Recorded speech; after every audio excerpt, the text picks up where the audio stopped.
The Phoenix Suns have been the best team in the NBA for nearly the entire season, and with an even better roster and record than the team that made the finals last year, they are favorites for a reason. So let's give them that credit, let's give them that respect, and talk about my favorite to win the Western Conference, the Phoenix Suns.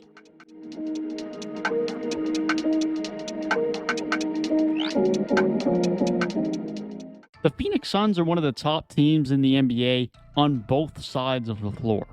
They are the only team in the NBA this year that are top 5 in both offense and defensive rating. They are built to be dominant and effective in all facets of the game, but we'll start with their defense. They are led by their Defensive Player of the Year candidate, Mikal Bridges, one of, if not the best wing defender in the NBA, who has very disruptive length, quickness, and defensive intensity. He can switch onto guards and still be an impactful defender in the post despite his lack of size, but him on opposing wings in the NBA and how well he can lock them down is absolutely absurd. He is one of the best to do it in the business currently, and probably by the time he's done his career, to have pretty much ever done it in the NBA from a wing defense standpoint. But that's not to say that this Phoenix Suns defense is solely built on Mikal Bridges, because there were a lot of good defenders on this team, and that's what makes their defense so good. DeAndre Ayton has continued to improve on the defensive end throughout his NBA career. He's gone from being a not good defender when he was drafted to a very good defender, and although he's far from its prototypical great defensive center who's a great rim protector, he can provide some rim protection, is a good post defender, and is quite fleet of foot and mobile as someone who can become a good pick and roll defender and a good in-space defender as a big man. Very good defender. Chris Paul, although nowhere near his prime as a defender, also a solid player on the defensive end, and Devin Booker has taken some nice strides on the defensive end over the last year and a bit as well. He's very much an average to above average defender. This is not to mention JaVale McGee and his rim protection off the bench. This is not to mention Jay Crowder or Cam Johnson or Torrey Craig, who all have solid wing defense in their own right, and we'll talk more about that wing production later on.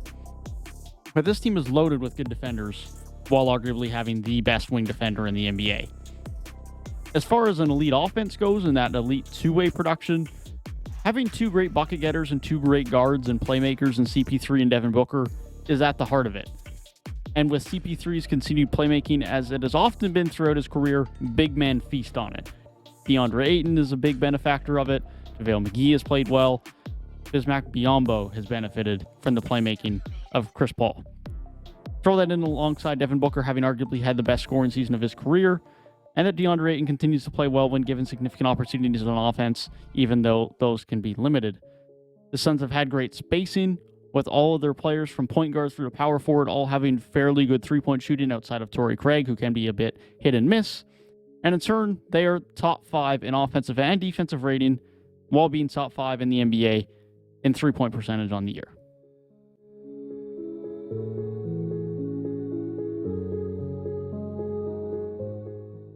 The Phoenix Suns have some of the best depth of any team in the NBA.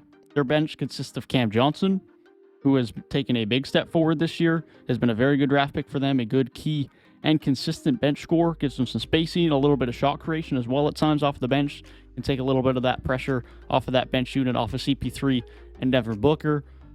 Very solid addition. Very good depth.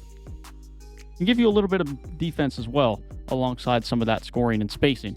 JaVale McGee has quietly been having one of the best backup big man seasons in NBA history, and has been a very underrated signing in general for this team. Cameron Payne has been one of the best backup point guards in the NBA.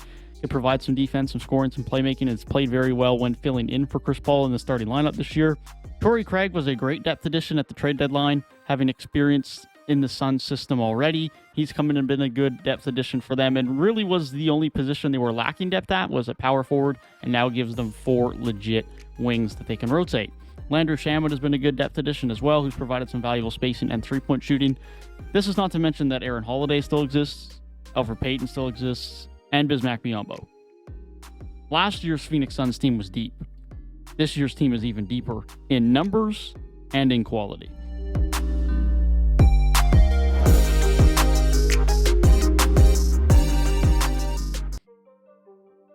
Wing depth and versatility at the wing is something that cannot ever be overvalued in the NBA, especially in the playoffs.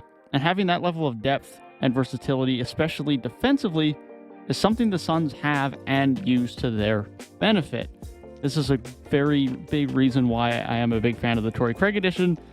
Not just simply because I like Torrey Craig, but it's a very good addition for the Phoenix Suns. But I do also really like Torrey Craig.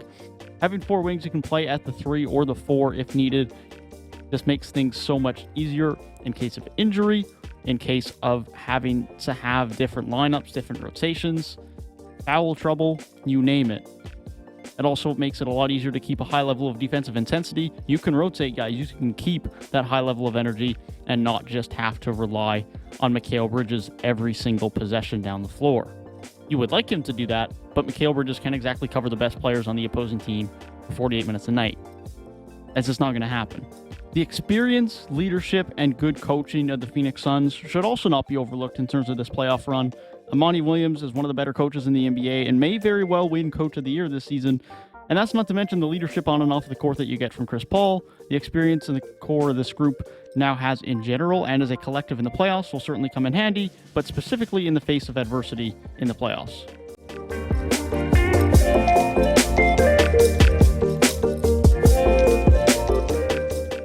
However, with all of that being said, what truly separates the Suns, what truly makes them an elite playoff team, is the fact that they have multiple closers, multiple playmakers, multiple guys who can get you key clutch buckets down the stretch.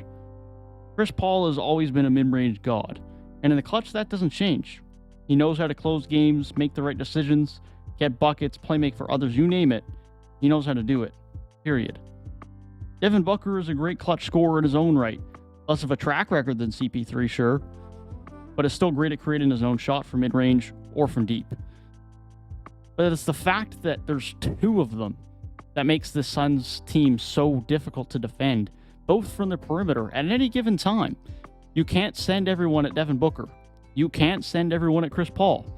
If you commit to both of them, they have DeAndre Ayton in the paint, they have Mikal Bridges, they have Jay Crowder, Cam Johnson, whoever else is on the floor to space. One way or another, you have to give up something to defend this team well down the stretch. They are so good and have so many options led by their 2 all-star guards. It's a defensive nightmare. I'll be honest, I still don't know who I would pick in a Suns vs. Bucks rematch in the finals, which is my prediction. But one thing is for sure, the Phoenix Suns deserve a ton of credit, a ton of your respect, and in my opinion, are the comfortable favorite to get out of the Western Conference. Thank you guys for watching. Be sure to leave a like down below and subscribe to the channel if you are new. I'll see you guys next week for a video on Pascal Siakam. Peace.